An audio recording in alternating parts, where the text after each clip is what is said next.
ikasko garen. Gure 8. lanaran bidaia da egun abizko orkestu denetik.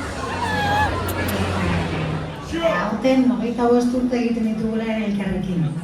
25 urte horiek ospatzeko zuekin zerbait berezia egin duen eta emozionauta gauz egizia zara, momentuan zaila ez egitea zer emozionauta nau. Eskerrak eman egizkiagu gaztetxeko ere bai, horrekin superondo portatu dira zelako, benetan?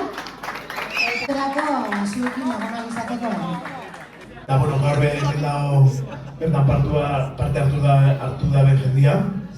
Zea maizeko jendia, Nakan, Ander dago miren eta Josan representazioan bebai, irukote moduan egon dira. Eraso taldekuan bebai, eta Maite Arroita Jaurigin esan bebai. Txara hundi bat, Kriston, bezikoak egin zuen, guretzat izan da, flipantia, oso emozionantia, egiz esan. Beste alderatetik hemen gaur etortzarien dan hori, mila esker, hau baino pari oberik nik uste dut ez da hola. Eta gozatu da egun, ez? Maria Niteo hau.